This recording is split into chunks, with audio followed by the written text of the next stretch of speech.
Day two, Deleuze, Guattari, and musical Refrain was in 2013, and we're going to talk about. Let's see if it's working. Here, of course, is the connection between territory, refrain, and music. And I've been trying to prepare you for this connection, right? Talking about rhythmic characters, melodic landscape, and all that kind of stuff. Well, now we're going to see what this what this means in terms of an actual application. A lot of what I'm going to do today will not help you understand Deleuze, but I hope it'll help you appreciate Olivier Messiaen and maybe learn a little something about music if you're not already conversant with music theory. I have a whole section on generalized chromaticism that I'm going to skip. If there's time, I can come back to it. It's up to you. I'm going to be talking about a single piece from a collection called the Catalogue d'Oiseaux, the Catalog of Birds, written between 1956 and 1958 for solo piano.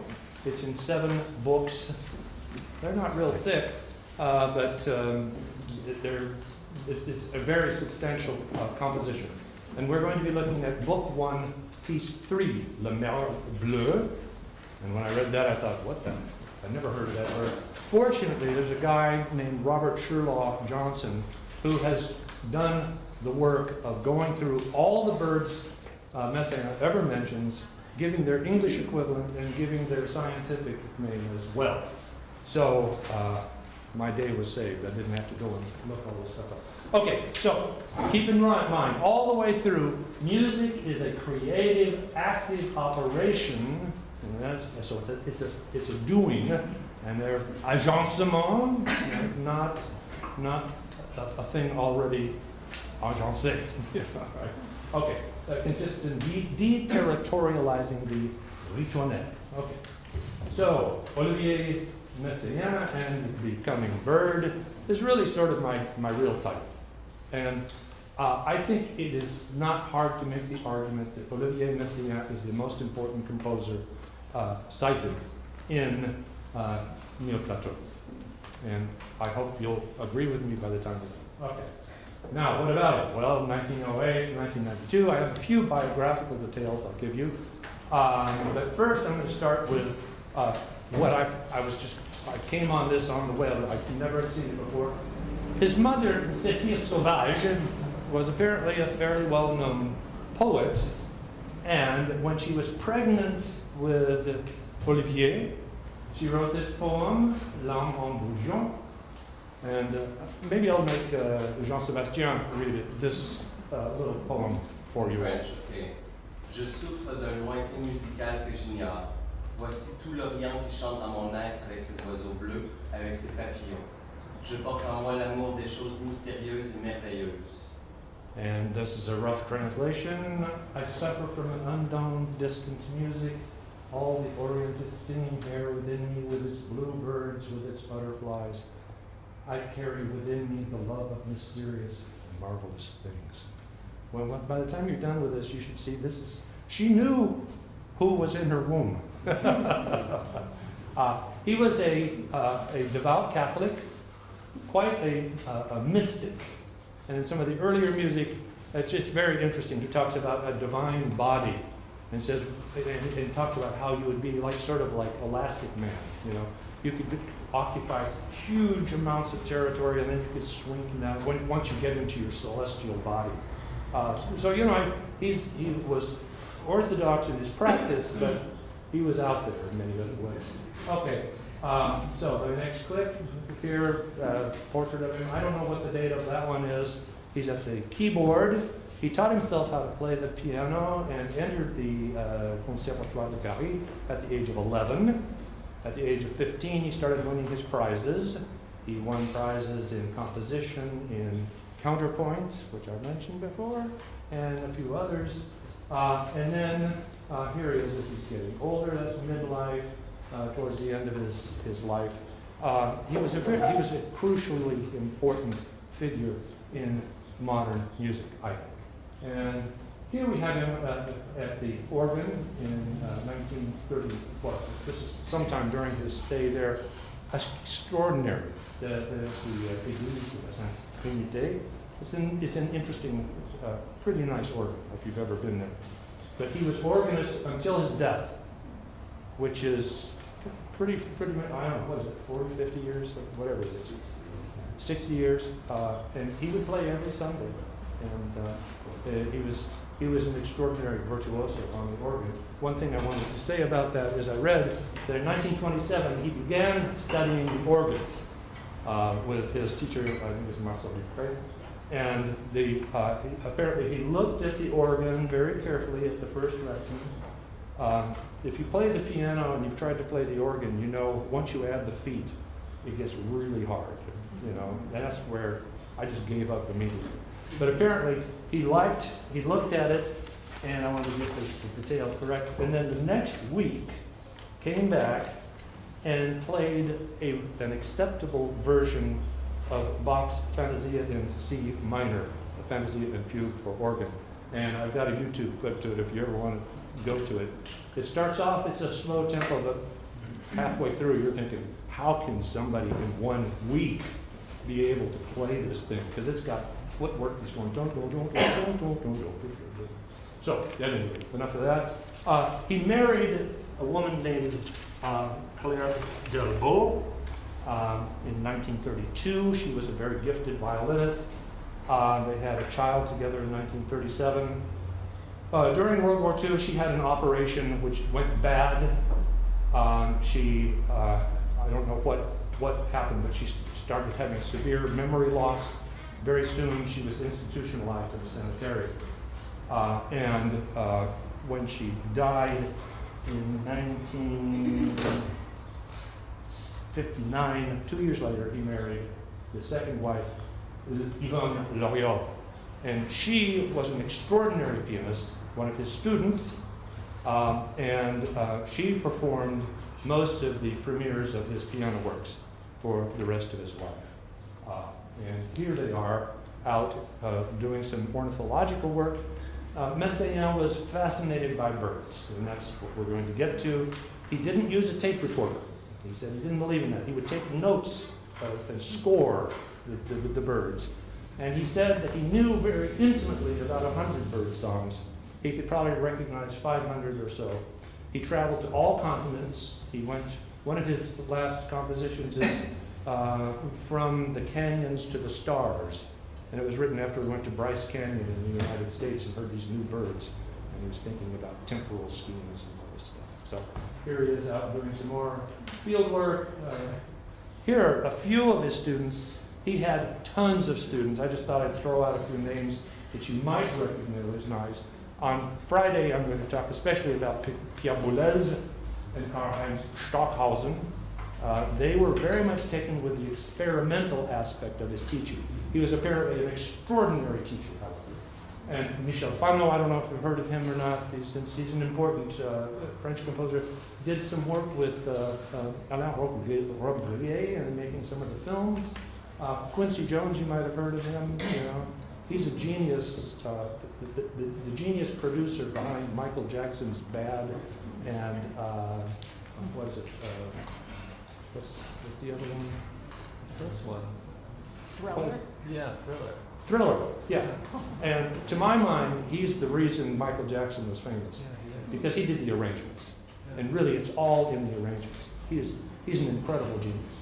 So he studied there. Yvonne Loriot herself was, as I said, an important pianist, but also a composer. Peter Maxwell Davies is a major figure in British music. And Yanis Xenakis, have you ever heard of him? Deleuze wrote an essay on Xenakis, and then later they had a falling out, which was unfortunate. But here's what Xenakis said about Messiaen. At last I found the man I had been searching for by the feeble glow of my dark lantern. And more than a man, this was a sort of sunshine which lit up music of the past as well as the future, with the same generous and beatific light as in those stained glass windows he so cherished. The most dazzling truth he revealed in his teaching and in his works was that everything is possible in music, as, of course, in all the arts and sciences, on one condition, that creation proceed from a rich, full, inner necessity. necessity, untouched by aesthetic dogmas and ideologies, guided by the talent in which reason and intuition commingle. And I would say, amen. Maybe I'm preaching to the choir. Okay, now I'm going to do a little Deleuze Guattari, and this is sort of the second half of the refrain plateau. The first half is all about ethology. The second half is about music history. And it's a very straightforward recapitulation of the usual periodization, which is Viennese classicism, which would be, they skipped the Baroque. Deleuze comes back to that in Le Pli. But Viennese classicism means Mozart, Haydn, and early Beethoven. And then we move to the Romantics, and that would be later Beethoven, then you get Schumann, Schubert, and then towards the middle of the century, you get Wagner, who becomes very important if I get back to generalized chromaticism. Late, you get Mahler, okay? And then the modern, and that's sort of when tonality breaks down. And I'll see if I can talk about that. Okay. Here's what Deleuze and Guattari say, though. In the modern age, the forces to be captured are no longer those of the earth. That's the territory. You remember? We have forces of chaos, and he says that's the classical period. And he cites Mozart's the Magic Flute, and says that's a world. That's where the composer is bringing order out of a chaotic situation. Whereas in the Romantic period, you have composers who are marshaling the forces of the earth and of territory. And the evidence, it's the great period of nationalism in music. And we have Chopin writing Poland's music. You have Liszt writing Hungary's music. You have Grieg, Norway. You have Smetana in the Bohemia, and Dvorak also. All of them in a kind of a an attempt to connect with the earth. And then they end that section by citing Mahler's Song of the Earth, which is sort of the very end. This is he is attempting finally to capture the entirety of the forces of the earth. Okay, so it's no longer that, but the forces of an immaterial, non-formal, and energetic cosmos. Remember, we start with chaos, we move to the forces of territory, then we move to cosmos. And one of the points I wanted to make is cosmos, chaos they're not mutually exclusive. Cosmos is chaos rendered usable, you might say. That's when the line of flight leads you somewhere. It leads you, it's no longer chaos threatening to come in, now it is having a territory that allows you to leave the territory and hook up with the cosmos. Okay, does that make sense? All right, so the modern figure is the cosmic artisan. To be an artisan and no longer an artist, a creator or a founder. So the artist would be the one who, that's Mozart. I'm sorry, Mozart is a creator. The Romantics are founders in the sense of founding a city, all right? You're founding a territory. Does that make sense? And then the last one is the only way to become cosmic, to leave the milieus and the earth behind. And you can see you enter the cosmos. And artisan, what he wants there is to say you are a user, you are an operator, you're not so much inventing so much as you're seizing things that are already there and then pushing them and working with them. You're actually, what is it? You're capturing forces, as he says in the Francis Bacon. Okay, moving on. Time. Music molecularizes sound matter, and in so doing becomes capable of harnessing non-sonorous forces such as duration and intensity. Render duration sonorous, you know. And of course you get that in the cinema books, you know, you make time visible. You get that in Bacon where you make forces that you render visible. That's the phrase he gets from Paul Klee, okay? And so, anyway, that's what he says here. And here's Messiaen on time. He has some neat things to say. This is one of the two. The composer must be sensitive to the various time scales superimposed on each other which surround us. The endlessly long time of the stars, the very long time of the mountains, the middling one of the human being, the short one of insects, the very short one of atoms, not to mention the time scales inherent in ourselves, the physiological, the psychological.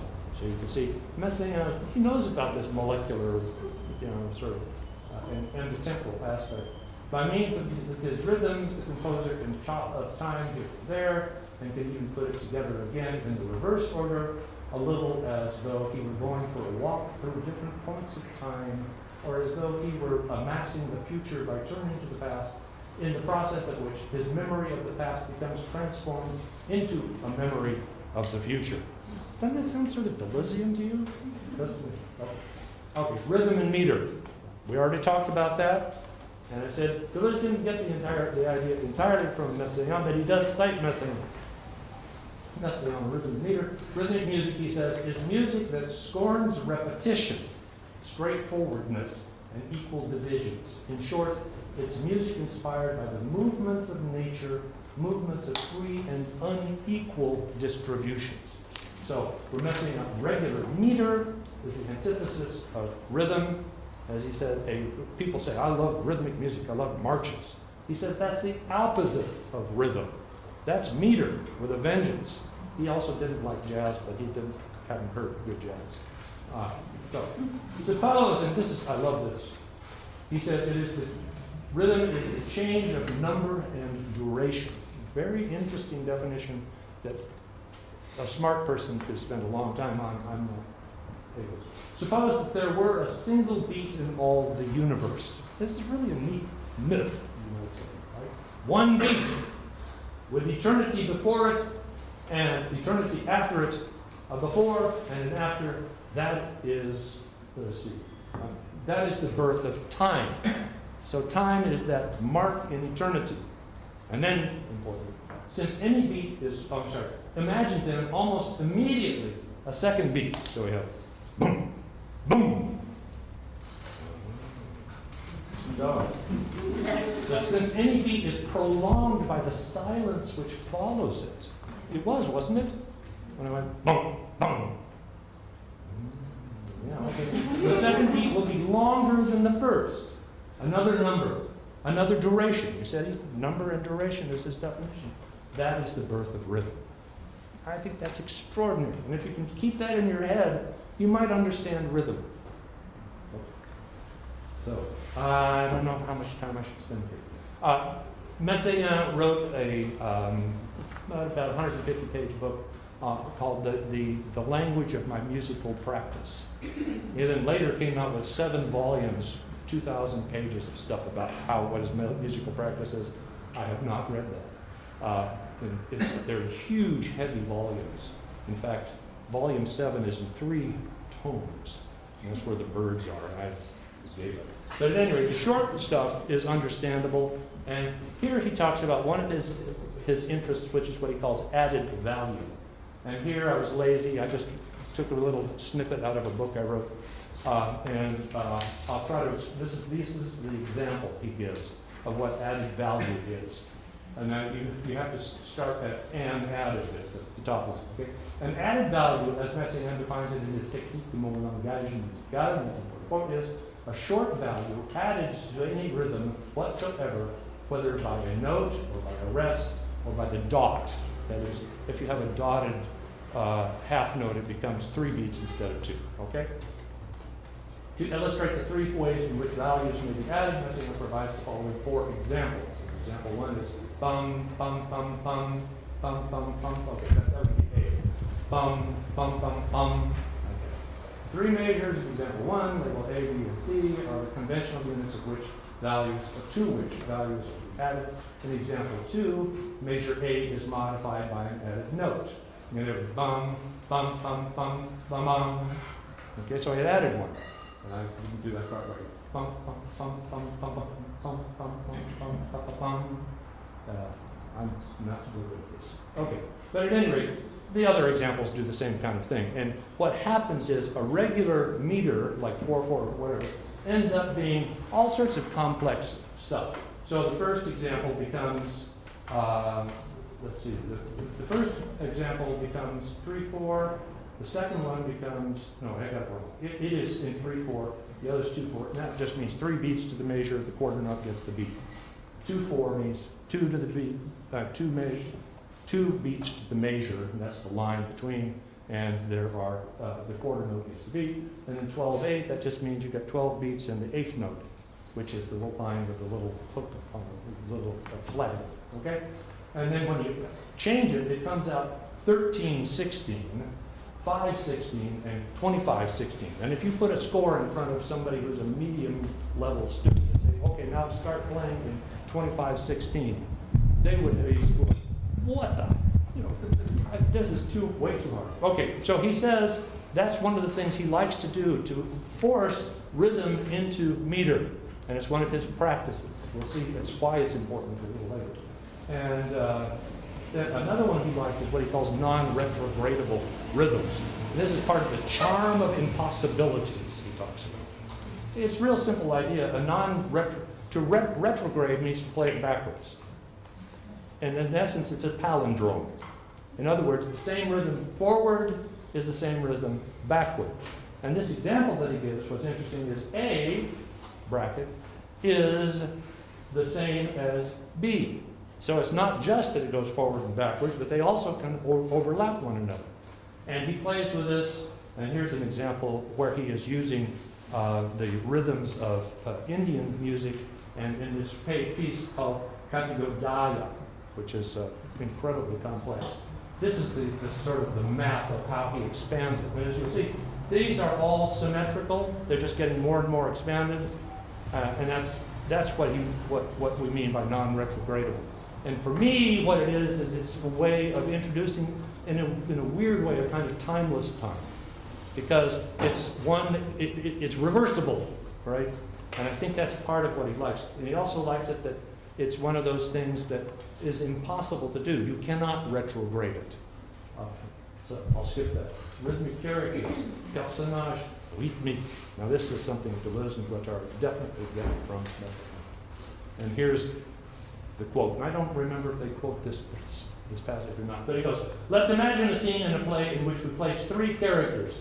The first one acts, behaving in a brutal manner by striking the second. The second character is acted upon, his actions dominated by those of the first. Finally, the third character is simply present at the conflict and remains inactive. You remember those three characters show up in the Francis Bacon book, you know, where you have the active, the recipient, and then you have the witness on the side with the camera. What? Okay. If we transport this variable into the field of rhythm, we obtain three rhythmic groups. The first, whose note values are ever increasing, that would be the added value. Okay?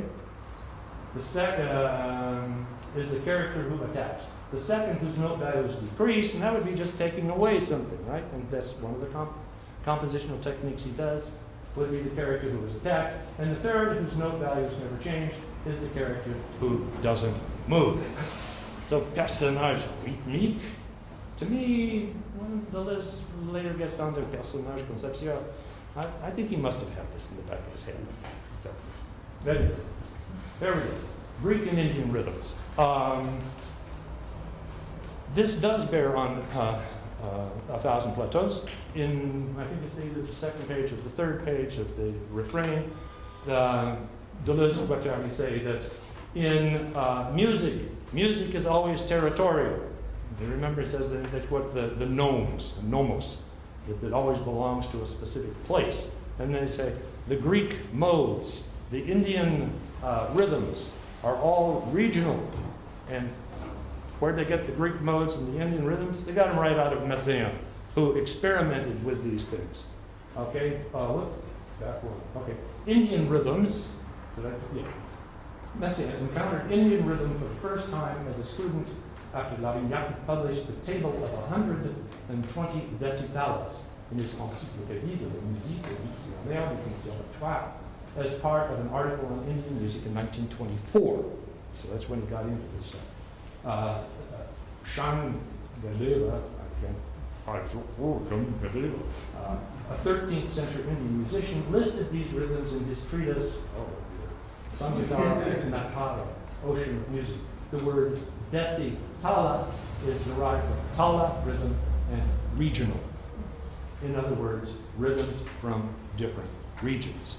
And it's really, to me, it's really neat. Now we're going to get to the table of 120 of these rhythms So each one of these is associated with a territory. And one thing to keep in mind is not just a rhythm, but also a raga, that is a melodic, and what I'm going to say in the conference, a dance, costume, all kinds of stuff that are all territorial. And of course, in the earlier, in traditional cultures, dance, rhythm, and music are often, usually, inseparable. Okay, and if I were to do one, I'll take, let's see, the first one is real easy. Dum. So that would be just dum dum dum dum dum dum dum dum dum dum. But it would probably be if you've ever heard tablas players, they're just okay. The other one is da da dum da da dum da da dum da da dum da da dum. But when you get down to number 8, no, I don't want to do number 8, it's too hard.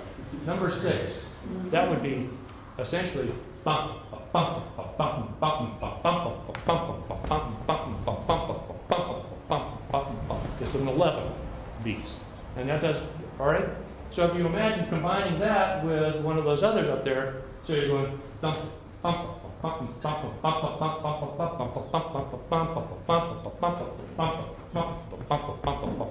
That's what they're doing. They just take one rhythm after another. It's incredible. Okay, and here's some more. Look at that one. No way I'm going to get that. You know. Here's some more. We're down to 67. There's 94, and we're finally down to 120. So you can see he was very much interested in taking as far as he could this notion of rhythm and using whatever sources he could from around the world. Interestingly, he used a Western one as well, and that would be the Greek rhythmic modes. He first encountered these when he was his organ professor, not something, right? And his music history professor, Maurice Emmanuel, during his studies with Conservatoire, he said, look into these things. And here again, you're going to see the chart here is, it looks like just poetic, Greek poetic analysis. You know, a spondi is 2 stressed syllables. It means they're longer. But it gets more complicated, and eventually you get Ionic, which means it's from that region, right? And it turns out that there are regional rhythms, and he exploits those as well. So that's enough of that. Wow, there's generalized chromaticism you can't even see. It looked cool, you know, in the dark. And this is what I'm going to skip, okay? Because I want to make sure I get somewhere. And you'll see I'm going to skip a lot. Yep. Okay. Now, and I'm going to have to skip this too. But there was a piece he wrote, Mode de valeur et d'intensité, modes of values and intensities. And basically what he did is apply serialism, that is, to the sound. He would have a series of tones such that there would be well, it's complicated. I may be able to explain it to you, but at any rate, he said it's not enough just to experiment with sound, with harmony and melody. You need to experiment with all aspects of music. So you need to experiment with attack. And what that means is it's like a staccato, or legato, sforzando, and I don't know how you do all of those things on the piano, but he claims you can. And then he does intensities, and that would be the volume. And he sets up a row of volumes so that those are put in variation. And that's really what Deleuze and Guattari mean by a generalized chromaticism. And when you get to the book on Carmelo Bene, and he says it should be a theater of a generalized chromaticism, he means put all elements of theatrical performance in constant variation. Costume, gesture, setting, voice, amplification of voice, the words, etc. Okay, so I may have just gotten enough of it for you, but we'll see. And this is the sound clip that I'm going to play of the mode of intensities, and that says birds. This one's bled out too. Okay, not saying on birds. It's probable that in the artistic hierarchy, birds are the greatest musicians on our planet. I like that. Strange though it may seem, a bird song first has a territorial aspect. And now at this point he's going to repeat 4 aspects, and I leave out one. The 4th one is communication. And he has it as the 4th, and it doesn't work as well for my little presentation. But at any rate, the bird sings to defend its branch, its field of pasture, and to affirm its ownership of a female, a nest, a branch, or a region in which it feeds. The second cause in a bird's song is obviously the amorous impulse. The love songs are among the most beautiful. But I place a 3rd category of absolutely wonderful songs above all the others. These are the free songs, without social function, generally provoked by the beauties of dawning or dying light. Thus, I've noticed in the Jura an especially gifted song thrush, whose song was absolutely brilliant when the sunset was very beautiful with magnificent red and lightning. When the color was less beautiful or the sunset was shorter, this thrush didn't sing. We're saying less interesting things. And that's where you say, these are artists, and think about deterritorialization. What is happening? The song is becoming cosmic. It's no longer mating, it's no longer, this is mine. It's now become, well, to me, pure joy. But it's also pure joy in contact with the cosmos. That's how he use it. Okay, and here, this is really neat. This is where we see how you can deterritorialize the refrain. Birds sing in exceedingly fast tempos, which are absolutely impossible for our instruments. And of course, their metabolism is much higher, and so you can't map it. And so I have had to transcribe the song in a slower tempo. Moreover, the speed is bound up with an extreme sharpness. Birds being able to sing in exceedingly high registers that are inaccessible to our instruments. So they're singing way up there. We can't even reproduce them. We can barely hear them. Okay? And so I notate them 1, 2, 3, or 4 octaves lower. An octave, dum, dum, ah. Those are octaves. Okay? So he goes down 3 or 4 octaves. Now remember, he's slowing them down. Now he's going to stretch the intervals, or rather he lowers the pitch. And that is not all. For the same reason, I have to suppress very small intervals that our instruments cannot execute. And one of the things I would have told you is Western tonal music is based on the chromatic scale. Dum dum dum dum dum dum dum dum dum dum dum dum dum. There are musics around the world where there are semitones between those, and I can't hear them. Bum, bum, so I'd have to be bum, ba. To me, I'm just singing out of pitch. But those are record. But these birds might have 15 to 20 of these kinds of intervals between, because they're working way up there. Okay, so I have to get the intervals so they fit our chromatic scale.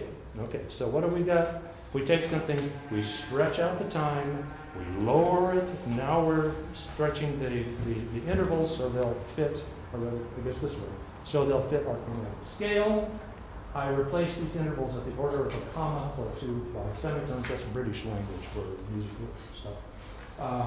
But I keep the same scale of values between different intervals. In other words, if it is a 1, 2, 3, 4 step and those are equal, they will remain 1, 2, 3, 4, but they'll be expanded. That's all. Okay? Which is to say that if a few commas that would correspond to a semitone, a comma would be then a subdivision between a semitone, which is a division between a half step, which is where we start entering Western music. A true semitone will correspond to a whole tone or a third. Everything is enlarged, but the relationships stay the same, so that my version is still exact. It is the transposition of what I have heard to a more human scale. And what he says, this is what's so incredible. He says, I never invent birdsong. I absolutely accurately represent it. And he says, but I do confess that all my ornithologist friends can't recognize these bird songs at all. But to me, it is such a really great idea of how you deterritorialize. It's active working on a material. And I always go back to this model.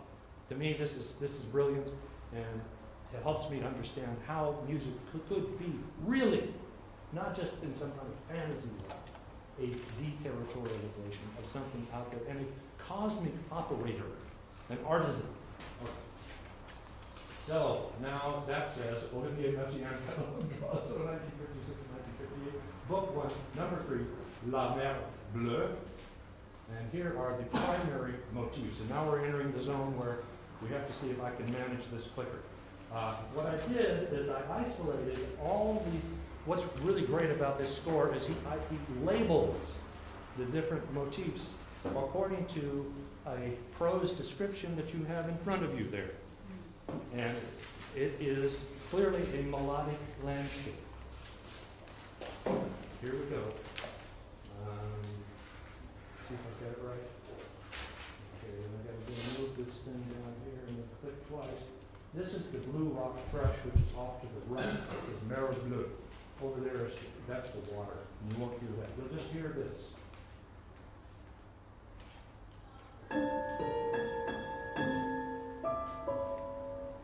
Okay, that's it. Okay, so that's the simplest unit for the Blue Rock Thrush.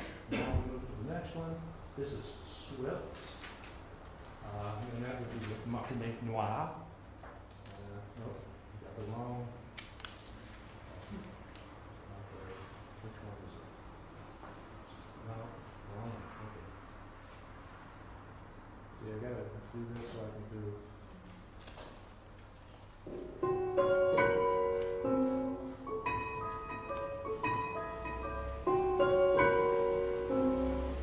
Okay, that's the Thecla lark, the name of that bird.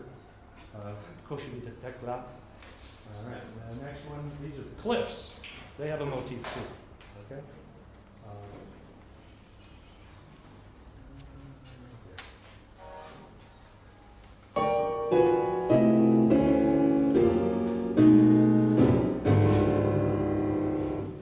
What I would like to point out, besides the fact that it's bum, bum, bum, it's even, but notice what happens at the end. Bum, bum, bum, bum, bum, bum, bum. That's what makes it rhythmic and not metrical. Is that clear? Okay, now we have water, and there are lots of water things, but I'm just going to play one to give you a sense of what's up here. That's up to where it says Mer Bleu. That's. And let's see, the next one, waves. Let's see if we can do this. Okay, you're going to hear waves.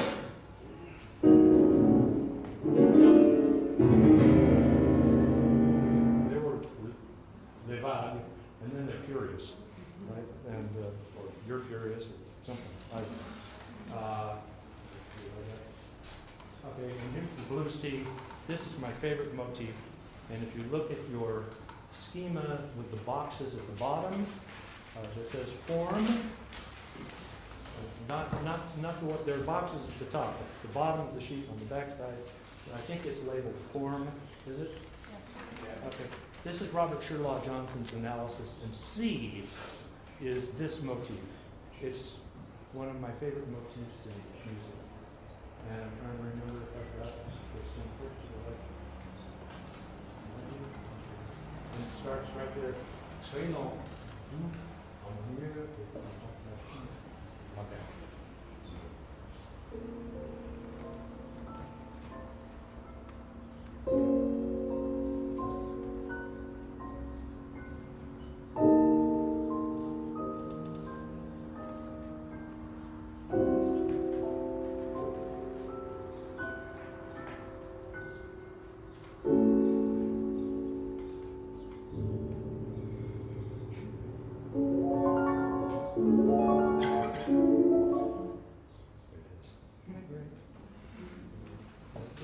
To me, you can hear the mystic in all of this. And here we have the splash of the waves. This is probably not that important, but I thought I would do all of them. That was it. All right, so let's see here. This would be the resonance of the rocky walls. That's my résonance des parois rocheuses. Wrong. Movement. All right, let's see, I'll play this one for you.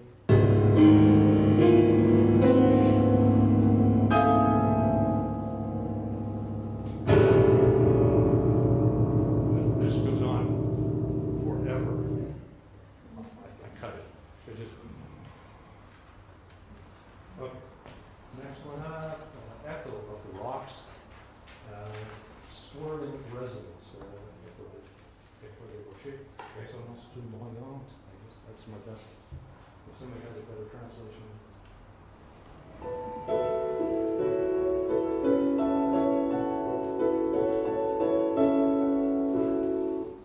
Okay, that one. Now, there are variations on the different bird songs. There are two primary birds, the blue rock thrush, le mer bleu, and the bushes of the Thekla lark. And what happens is, as the piece progresses, the bird songs get longer and longer and longer, more and more complicated. It's obviously a musical development, but it also does reflect the nature of birds singing, that they do tend to sort of build on their motifs. All right, so let's see where we are here. Okay, here is Blue Rock Thrush 1, which you've heard already.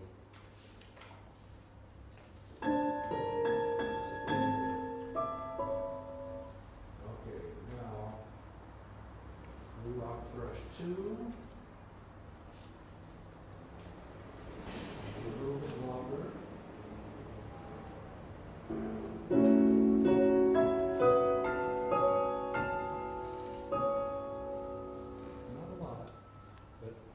It's enough. I hope you could tell there was a little bit longer. Let's see what happens when we get to Blue Rock Thrush 3. Okay.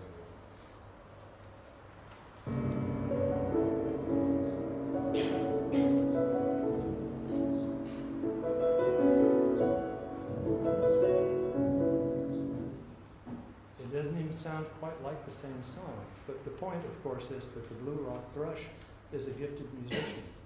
The Blue Rock Thrush's song it has multiple components. Okay, now what's up? Okay, musical motifs and bird counterpoints parts. This was fun. And unfortunately, I don't know that I got the best clips. But what I want to do is play the clip and then play the actual sound of the bird and see what you think. Okay? Fun? No? Yeah, let's see if it works. Okay. Here's the Blue Rock Thrush again. Okay,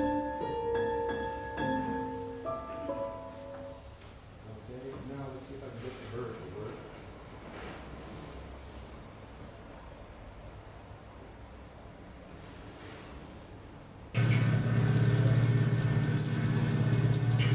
Obviously, that's some background noise. It's not the bird.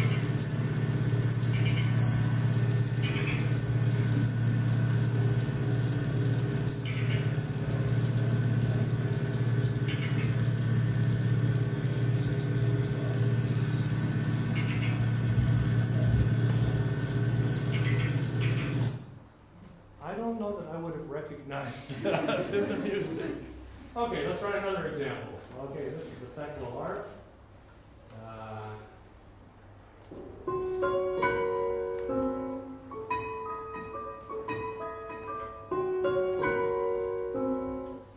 remember that one, right? At any rate, let's go to the Thekla lark. Look, wrong way. Go back, click the button.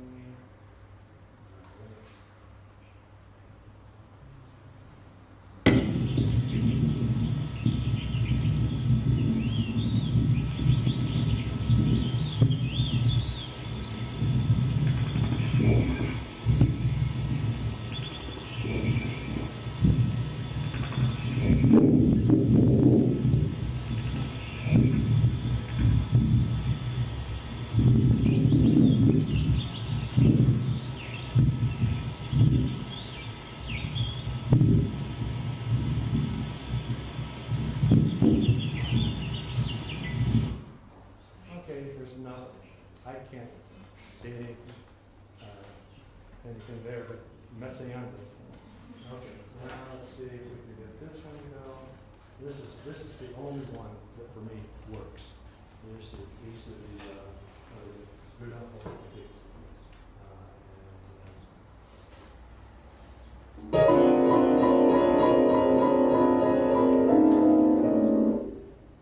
okay, now we'll move on to the actual gulls. You might recognize this sound.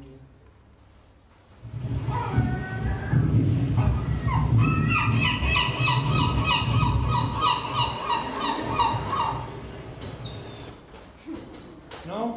That one sort of works, doesn't it? Okay. So, I guess they were not very gifted singers. Yeah, more simplified. Hmm? Get a little more simplified. Yeah. Okay, here's Common Swifts, which is nothing wow. Let's see, and here is the Opus. I looked it up and it is the same thing. In Robert Sherlock Johnson.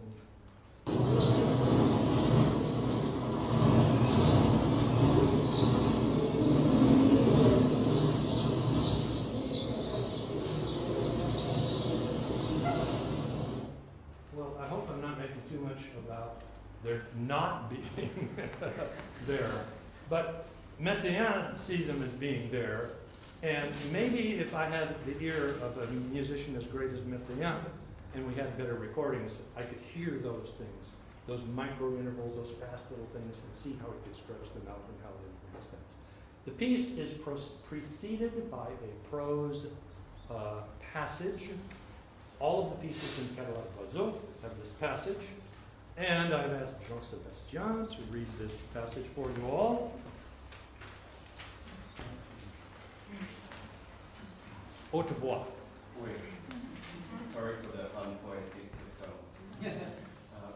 Au mois de juin, le Roussillon, la côte vermeille, près de Manus, Cap l'Abeille, Cap Condelis, surplomb des falaises, au-dessus de la mer bleue de Prusse et de bleu saphir.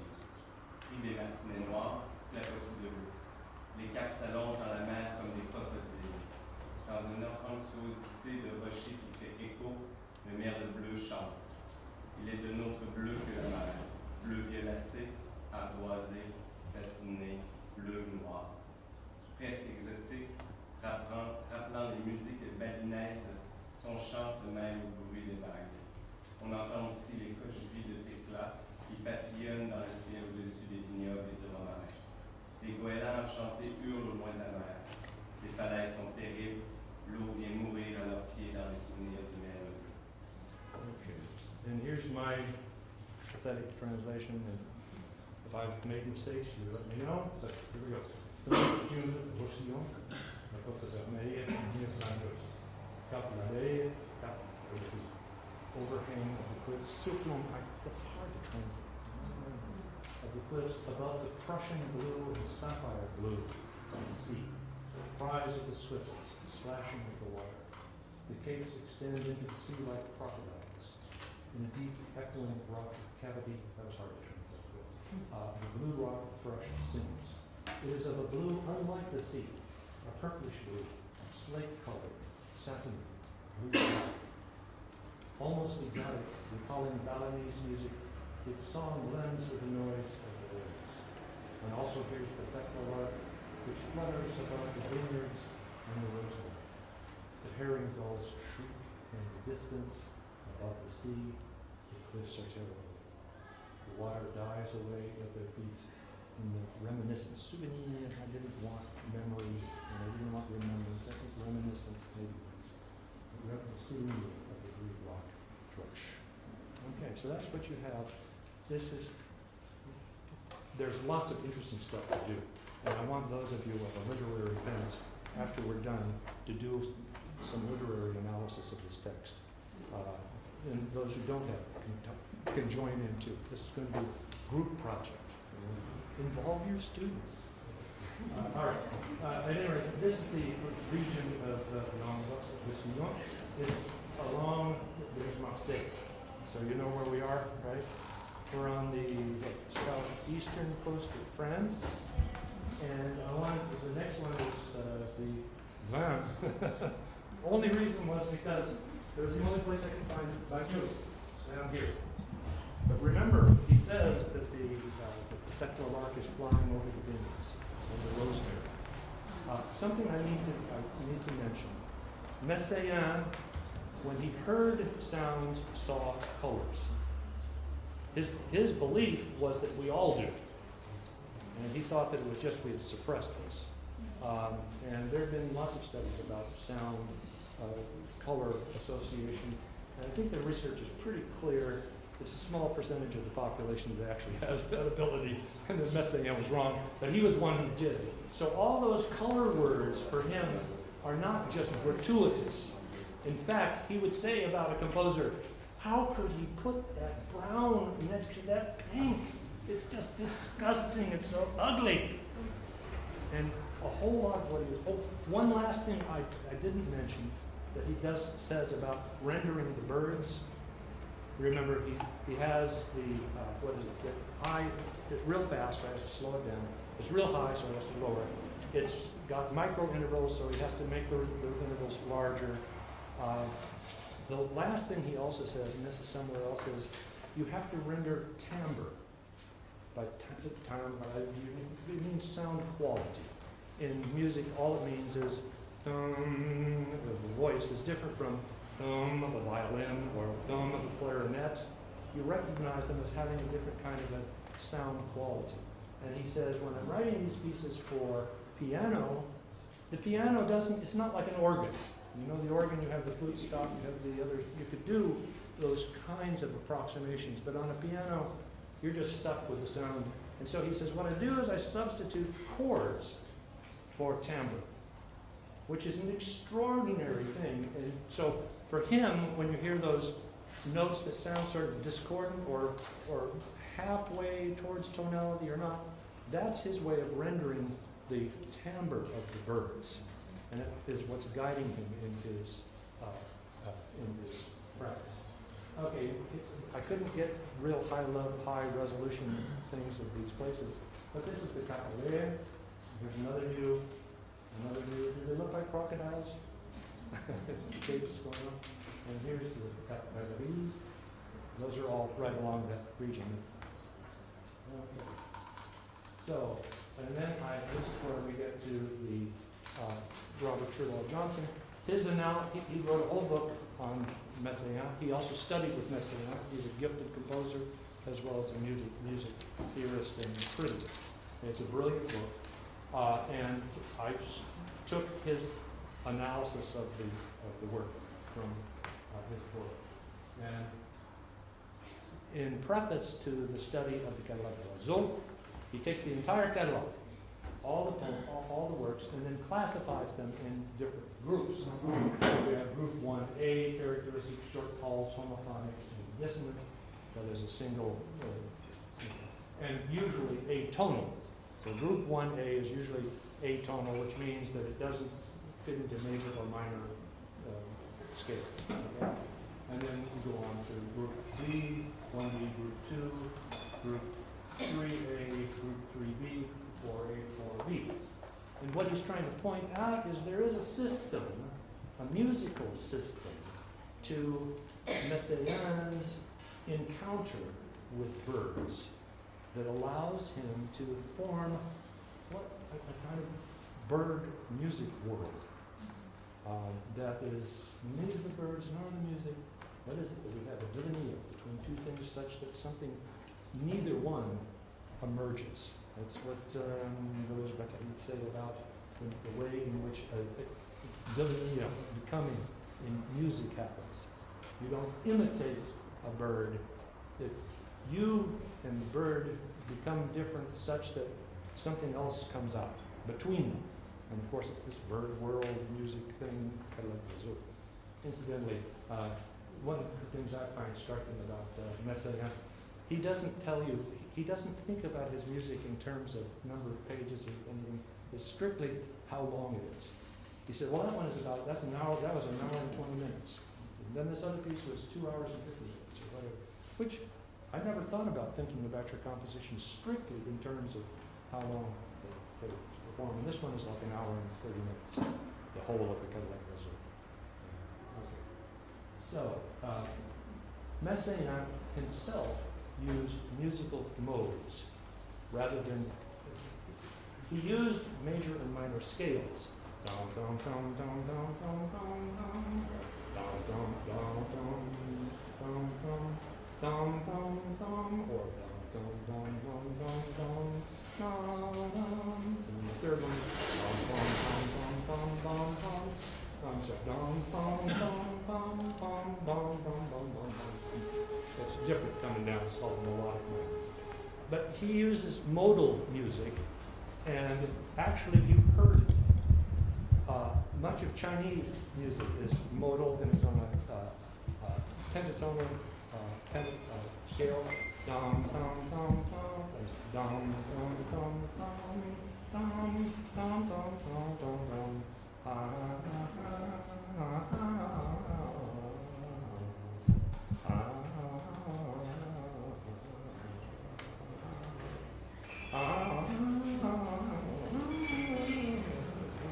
It's not exactly a key, but it's a limited step, and it has a sort of a center, but it's a flexible center. There's an American hymn. What wondrous love is this, oh my soul, my soul? What wondrous love is this, oh my soul? What wondrous love is this that caused the Prince of Bliss to leave his own lonely home for my soul, for my soul. It doesn't end on bum, and we've heard harmonizations of it that make it sound more like it's tonal music. But if you hear Southern gospel people singing it in unison, you get a sense, no harmony at all. It's just a kind of this really neat melodies. Well, at any rate, Messiaen invented his own modes. And I'm just helping you with the analysis. You'll see at the top of your sheet, we have the classification of birds, and then I've extracted from his list of birds the groups that you encounter in this particular piece. You'll note if you go down, let's see, where we have the groups. Okay, the third column in, okay, you see group 3A, and then we have mode 2, and that's what I'm going to explain in a second. Group 4A, group 1B, and group 1A. And those would refer to short calls, homophonic and dissonant, and usually atonal. And there we have swifts and the cliffs. And they're all interconnected in interesting kinds of complex ways. Group 1B, longer and more varied calls, homophonic and dissonant and atonal. That would be 1B, and that would be the herringbells. They certainly seem sort of atonal, don't they? You wouldn't say, oh, they're in C major. I don't think. And then let's see, what's left? 30A, characteristic varied song patterns, melodic in style, often with tonal implications, slower tempo than group 4. And that would be the blue rock thrush. In group 4A, characteristics long strophes, chattering in style, continuous or broken up in shorter phrases, tempo is rapid, one or more notes tend to predominate as a modal dominant. And what they mean is they tend, like I said, in a mode you have a sort of a sense of a center, but it's not fixed in the same way that tonal music is, that you say, ah, that's in C, or whatever. It has a sort of a floating kind of a center. Okay, so that gets you through that stuff. And then it says here mode 2, so I wanted to play mode 2. I can't sing these, but he just makes these up, you know. Let's see, what happened? Oh, okay, well, I think it's in here somewhere. Yeah, okay, I just went through all this stuff, right? So you've had a chance to look at this. This is sort of the structural organization, not its sequence in time. That's the form analysis, okay? And that's this. And what you're going to hear, we're going to play the entire piece. It's 11 minutes and 24 seconds. And according to this clock here, I'm doing good. All right. The C is that.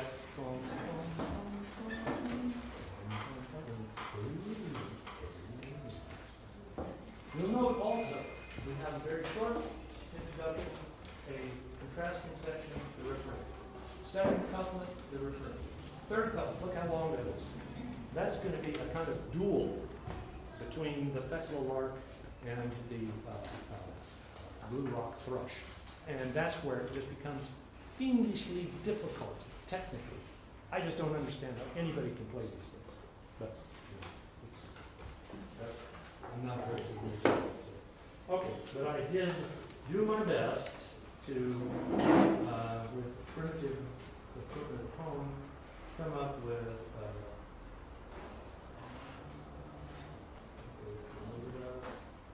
let's see if this will do it. Didn't work. Okay, I know it's disconnected, but let's see. I'll try again.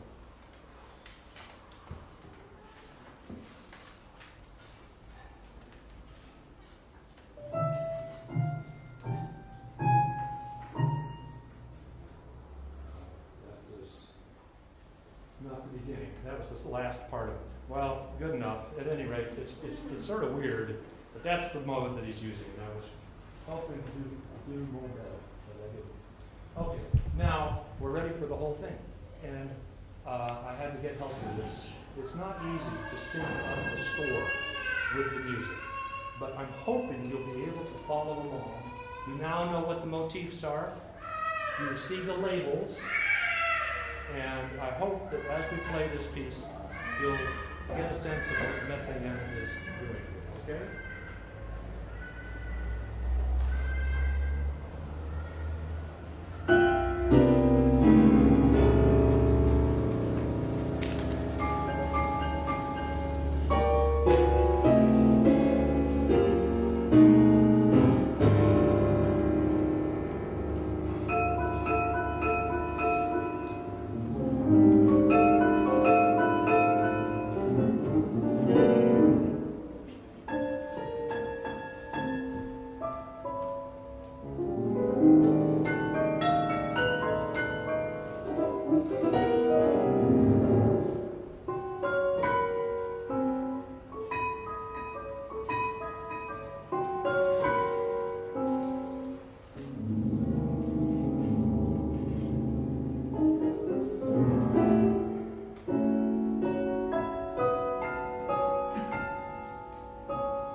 Thank you.